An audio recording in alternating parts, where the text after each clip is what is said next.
आप सभी को मेरा प्रणाम। साथियों, अध्यात्म में कुल 108 उपनिषद हैं, जिनमें से हम आज 2 उपनिषदों का वर्णन कर रहे हैं। वो हैं ऐत्रेयोपनिषद एवं केनोपनिषद। अब हम ऐत्रेयोपनिषद से प्रारंभ करते हैं। ऐत्रेयोपनिषद। हे परमात्मन, मेरी वाणी मन में स्थित हो, मन वाणी में प्रतिष्ठित हो। हे परमात्मन, आप मेरे समक्ष प्रकट हों, मेरे लिए वेद का ज्ञान लाएं, मैं पूर्व श्रुत ज्ञान को विस्मृत ना करूं। इस स्वाध्यायशील प्रवृत्ति से मैं दिन और रात्रियों को एक कर दूं। मैं सदैव ऋत और सत्य बोलूंगा।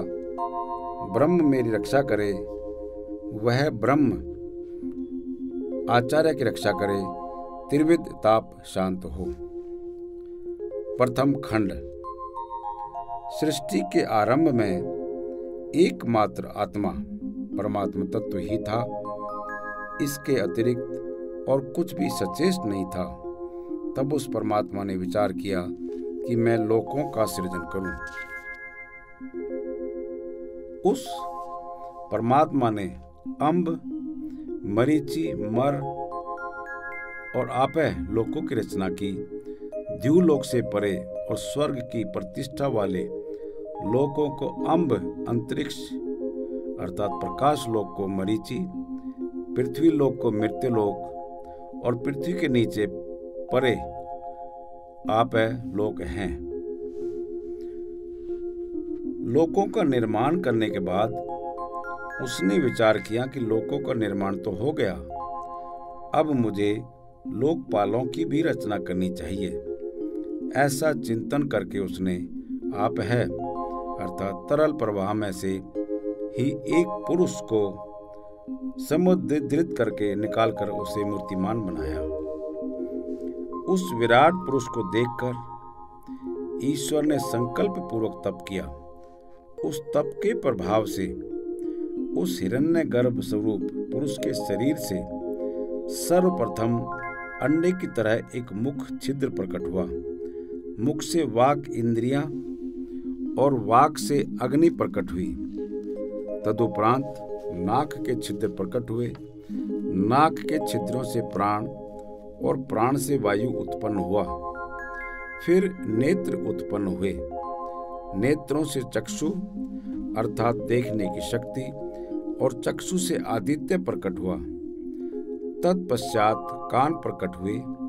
कानों से श्रोत्र अर्थात श्रवण की शक्ति और श्रोत्रों से दिशाओं का प्रादुर्भाव हुआ। फिर त्वचा प्रकट हुई। त्वचा से रोम और रोमों से वनस्पति रूप औषधियों का प्राकट्य हुआ। इसके अनंतर हृदय, हृदय से मन, मन से चंद्रमा उदित हुआ।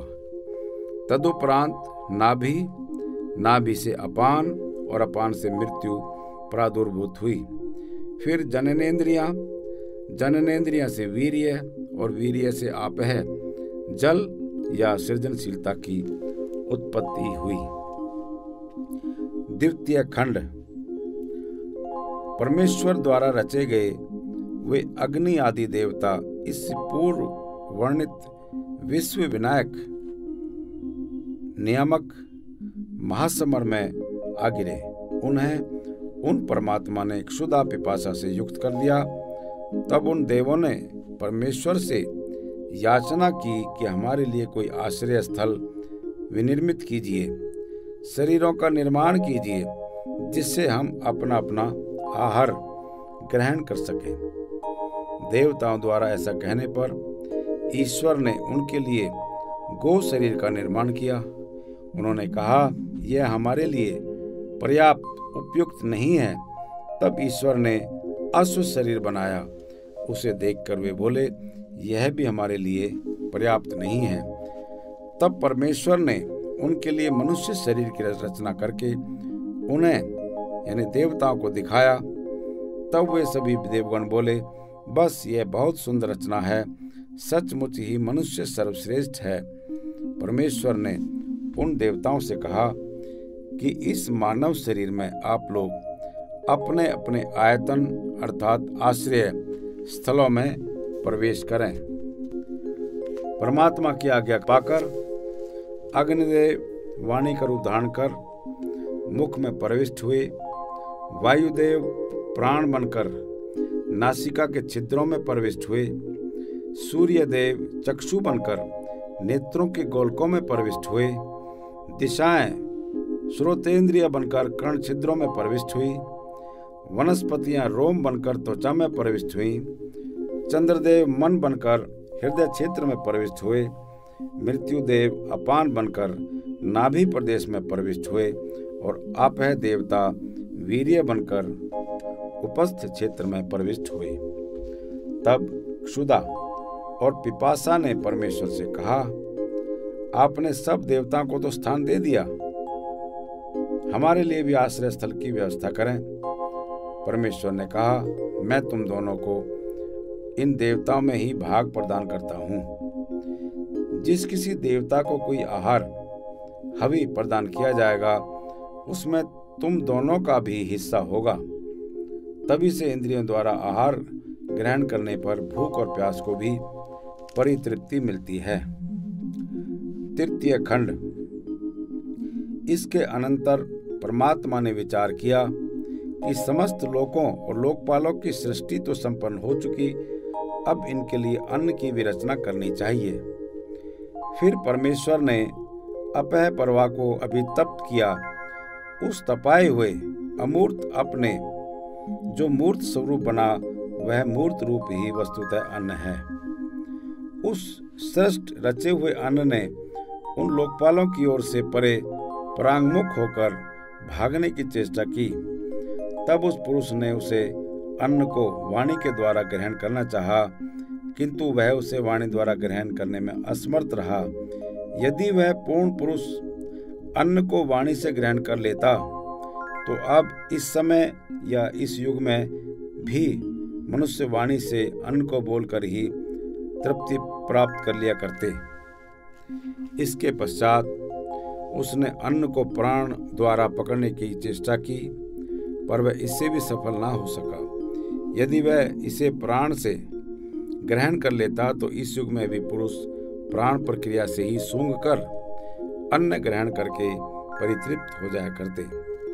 फिर उस पुरुष ने नेत्रों द्वारा अन्न ग्रहण करने अर्थात देखकर ही अन्न की शक्ति ग्रहण करने की चेष्टा की, किंतु ऐसा भी संभव ना हो सका। यदि वह पूर्ण पुरुष उसे नेत्रों से ग्रहण कर सकता तो अब भी मनुष्य अन्न को देखने मात्र से ही तृप्त हो जाया करते। तदुपरांत उस पुरुष ने उस अन्न को श्रोतेंद्रिय द्वारा ग्रहण करने का प्रयत्न किया, किंतु वह उसमें भी सफल ना हो सका।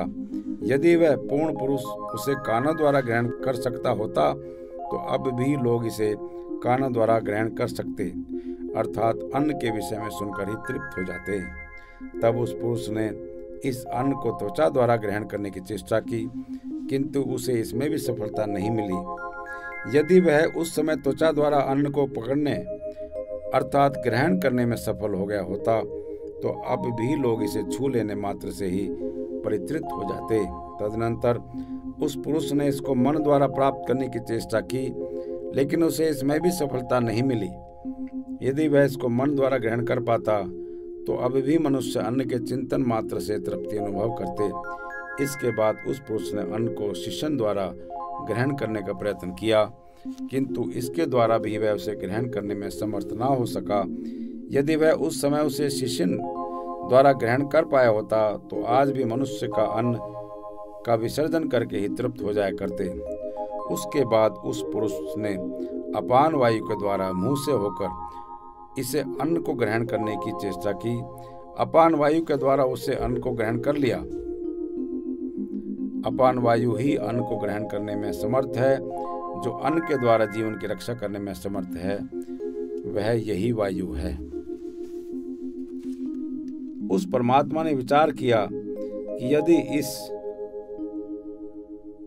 पुरुष ने वाणी से बोलने का प्रयोजन पूरा कर लिया, यदि प्राण वायु से सूंघ लिया, यदि नेत्रों से देख लिया, यदि कानों से सुन लिया, यदि त्वचा से स्पर्श कर लिया, यदि मन से सोच लिया, यदि अपान से आहार ग्रहण कर लिया और उपस्थ से विसर्जन कृत्य पूर्ण कर लिया, तो मैं उसके लिए कौन रहा? मेरे बिना ये कैसे रह पाएगा?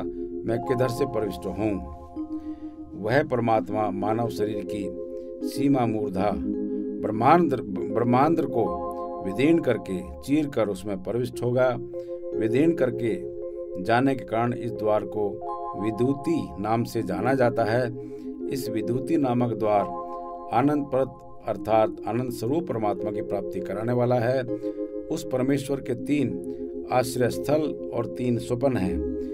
उसका यही आवास स्थल है, यही आवास स्थल है, यही उसका आवास स्थल है।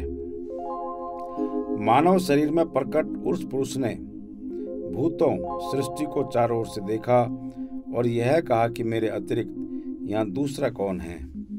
मैंने इसे भली भांति देखकर यह बोध प्राप्त कर लिया कि यह परम पुरुष परब्रह्म ही है। मानुष देह में उत्पन्न हुए उस पुरुष ने परब्रह्म परमेश्वर का पूर्व वर्णित रीति से साक्षात्कार कर लिया, इसलिए उसका मैंने दर्शन कर लिया। इस व्युत्पत्ति के आधार पर ही उसका नाम इंद्रद है, परंतु लोग उसे इंद्र कहकर ही संबोधित करते हैं, क्योंकि देवगण परोक्ष प्रिय होते हैं। देवगण परोक्ष प्रिय होते हैं। द्वितीय अध्याय का प्रथम खंड। सर्वप्रथम यह जीव पुरुष के शरीर में गर्भ रूप से विराजमान रहता है। पुरुष के शरीर में स्थित जो वीर्य है वह पुरुष के समस्त अंगों से समुत्पन्न तेज है। पहले पुरुष आत्मस्थ तेज को अपने ही अंदर पोषित करता है। तदुपरांत जब वह इस वीर्य रूप तेज का स्त्री में सिंचन करके गर्भ रूप में स्थित रहता है, यह इसका जीव का प्रथम जन्म है। जिस प्रकार स्त्री के अपने ही शरीर के अंग होते हैं, उसी प्रकार पुरुष द्वारा सिंचित वह वीर्य भी स्त्री से तादाद में स्थापित कर लेता है। अस्तु वह स्त्री को किसी प्रकार का कष्ट नहीं पहुंचाता।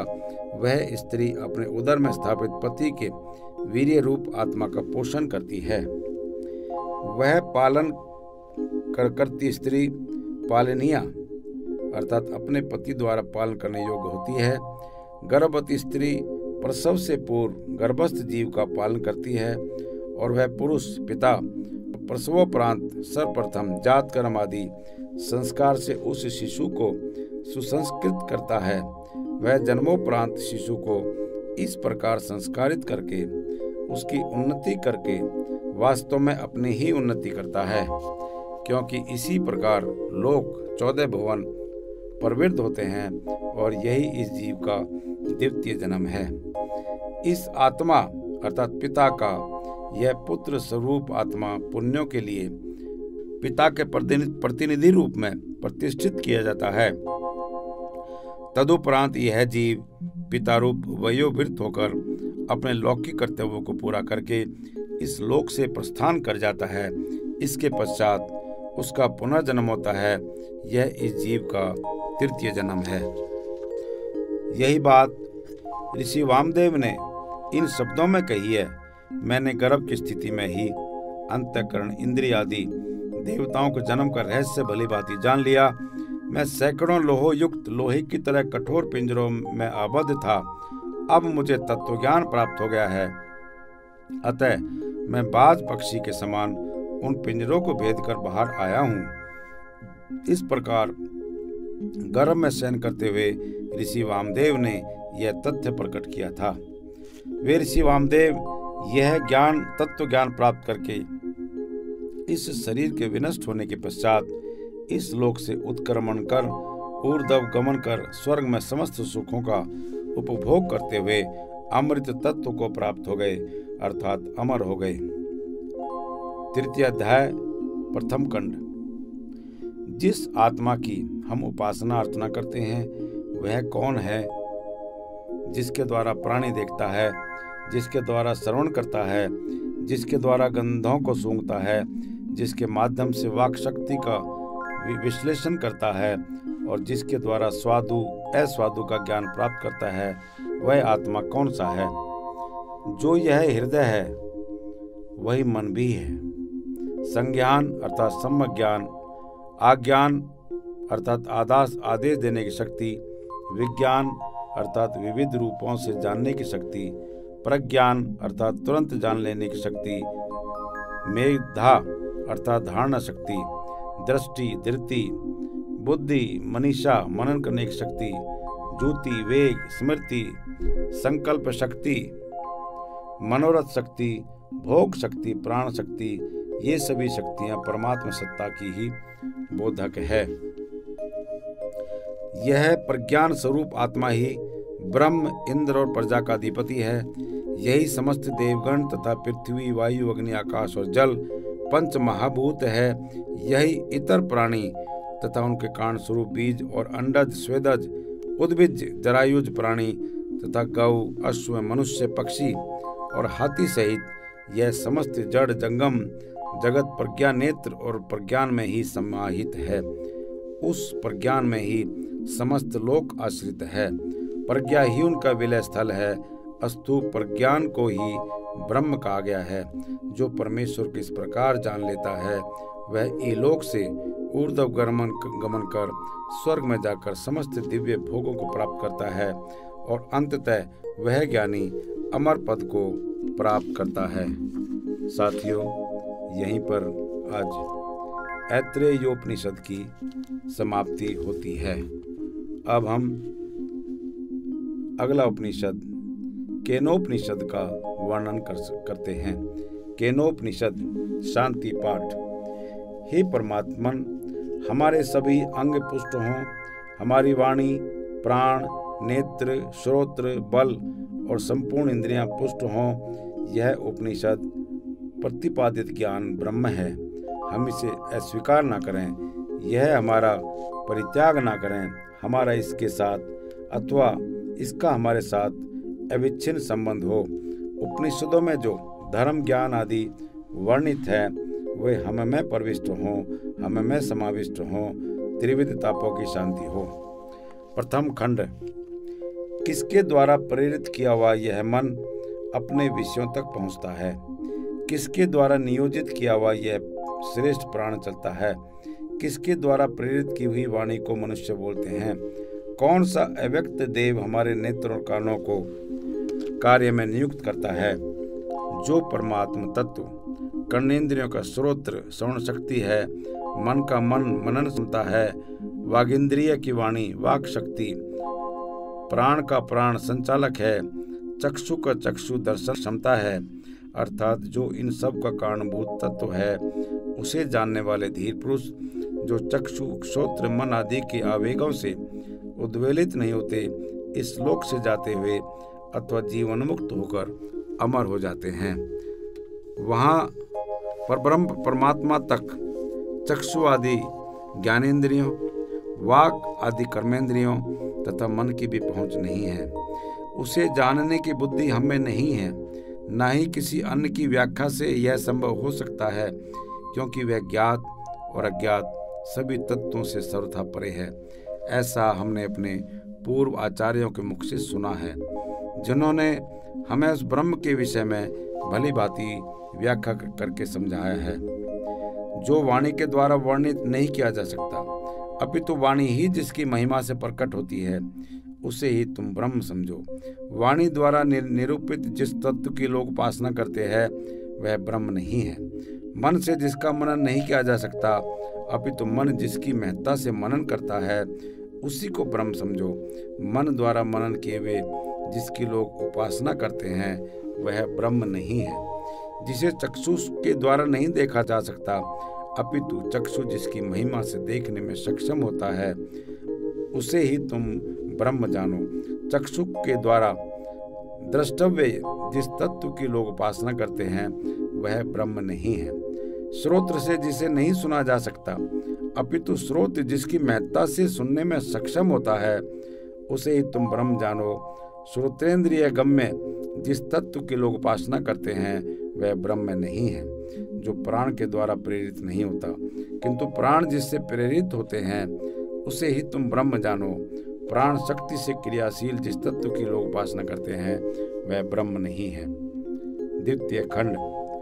आचार्य का कथन, यदि तुम्हारी यह मान्यता है कि मैं ब्रह्म को भली भांति जान गया हूँ, तो निश्चय ही तुमने ब्रह्म का अत्यल्प अंश जाना है, क्योंकि उस पर ब्रह्म का जो अंश तुझ में है और जो अंश देवता में है, वह सब मिलकर भी ब्रह्म का पूर्ण स्वरूप नहीं है।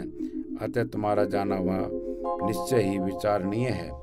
शिष्य का उत्तर, हमने ब्रह्म को भली भांति जान लिया है ऐसा नहीं मानते, और ना ऐसा ही मानते हैं कि हम उसे पूर्णतः नहीं जानते, क्योंकि उसे जानते भी है। हम जानते हैं अथवा नहीं जानते, दोनों उत्तर अपूर्ण है। हमारे इस कथन को वही जानता है जो उस ब्रह्म को जानता है। जो यह मानता है कि ब्रह्म जानने में नहीं आता, वह ब्रह्म को जानता है, एवं जो यह मानता है कि मैं ब्रह्म को जानता हूँ, वह उसे नहीं जानता, क्योंकि जानने का अभिमान करने वाले के लिए वह ब्रह्म जाना हुआ ही नहीं है, और जानने के अभिमान से रहित पुरुष के लिए वह जाना हुआ है। वह बोध जिसके द्वारा प्रत्येक वस्तु का ज्ञान प्राप्त हो जाता है, उसी से मनुष्य अमृत स्वरूप पर ब्रह्म को प्राप्त करता है। आत्मा अथवा आत्मज्ञान के द्वारा मनुष्य बल को प्राप्त करता है। उसी आत्मा के बल को जानने की विद्या से वह अमृत स्वरूप परमात्मा को प्राप्त कर लेता है। जिसने यदि इसी जन्म में उस पर ब्रह्म को प्राप्त कर लिया, तो उसने यथार्थ लक्ष्य पा लिया। जो इस जीवन में उसे नहीं जान पाया, तो उसने अमूल्य अवसर गंवाकर अपनी महती हानि की है। अतः बुद्धिमान पुरुष प्रत्येक प्राणी में और प्रत्येक तत्व में उस परमात्मा सत्ता को व्याप्त जानकर इस लोक से प्रयाण कर अमर हो जाते हैं। तृतीय खंड। एक समय उस ब्रह्म ने देवों को निमित्त बनाकर असुर पर विजय प्राप्त की, परंतु देवों को उस विजय का अभिमान हो गया और वे इस विजय को अपनी ही महिमा का प्रभाव समझने लगे। उन ब्रह्म ने देवों के उस अहम भाव को जान लिया और तब उनके सामने वह यक्ष रूप में प्रकट हुआ, परंतु देवगण उसे नहीं पहचान सके और कहने लगे, यह दिव्य यक्ष कौन है? देवों ने अग्नि से कहा, हे देव, आप पता लगाएं कि यह कौन है। इस पर उन्होंने कहा, बहुत अच्छा। अग्निदेव तेजी से दौड़कर यक्ष रूप ब्रह्म के पास पहुंचे। यक्ष ने पूछा, आप कौन हैं? इस पर अग्निदेव ने कहा, मैं अग्नि हूँ, मुझे ही लोग जात वेदा कहते हैं। यक्ष ने अग्निवेद से पूछा, आप में क्या शक्ति है? ऐसा पूछे जाने पर अग्निदेव ने कहा, मैं चाहूं तो इस पृथ्वी पर जो कुछ भी है उसे भस्म कर सकता हूँ। तब यक्ष ने अग्निदेव के समक्ष एक तिनका रखकर उसे भस्म करने के लिए कहा, परंतु अपनी पूरी शक्ति लगाने पर भी वे उसे जलाने में समर्थ नहीं हुए। तब वे वहां से लौटकर देवों से कहने लगे, मैं इस दिव्य यक्ष को जानने में असमर्थ रहा। तदनंतर देवों ने वायुदेव से कहा, हे वायुदेव, इस रहस्य का आप ही पता लगाएं। उस दिव्य यक्ष के विषय में पता लगाना उन्होंने स्वीकार किया। वायुदेव द्रुत गति से दौड़कर उस यक्ष के पास पहुंचे। यक्ष द्वारा परिचय पूछा गया, आप कौन हैं? वायुदेव ने कहा, मैं प्रसिद्ध वायुदेव हूँ, मुझे ही मातृक्षक कहते हैं। यक्ष ने पूछा, आप में क्या सामर्थ्य है? वायुदेव बोले, इस पृथ्वी पर जो कुछ भी है मैं उसे उड़ाकर ले जा सकता हूँ। तब उस यक्ष ने उसके सामने तिनका रखकर उसे उड़ाने के लिए कहा, परंतु अपनी सारी शक्ति लगाकर भी वायुदेव उसे उड़ा सकने में समर्थ नहीं हुए। तब वह वहां से लौटकर उन्होंने देवों के सामने उस यक्ष को समझ पाने में अपनी असमर्थता व्यक्त की। तब देवों ने इंद्रदेव से कहा, हे मधुवन, आप ही इस बात का पता लगाएं कि यह यक्ष कौन है। इंद्रदेव ने यक्ष के विषय में पता लगाना स्वीकार किया और यक्ष की ओर दौड़े, परंतु इंद्रदेव के वहां पहुंचते ही यक्ष अंतर्धान हो गया। तब इंद्रदेव उसी आकाश में स्थित अतिशय शोभामयी भगवती हेमवती हिमाचल पुत्री उमा देवी के पास आ गए और उनसे पूछने लगे, यह यक्ष कौन था? चतुर्थ खंड। उमा देवी बोली, वे ब्रह्म हैं। उनकी विजय को तुम लोगों ने अपने अहम भाव से अपनी विजय मान लिया था। देवी उमा के इस उत्तर से इंद्रदेव ने स्पष्ट समझ लिया कि वे दिव्य यक्ष निश्चय ही ब्रह्म थे। ये तीनों देव, अग्नि, वायु और इंद्रदेव, अन्य देवों के अपेक्षा श्रेष्ठ माने जाते हैं, क्योंकि ब्रह्म को शक्ति के रूप में इन्हीं देवों ने सर्वप्रथम समझा और ब्रह्म का निकट से साक्षात्कार किया।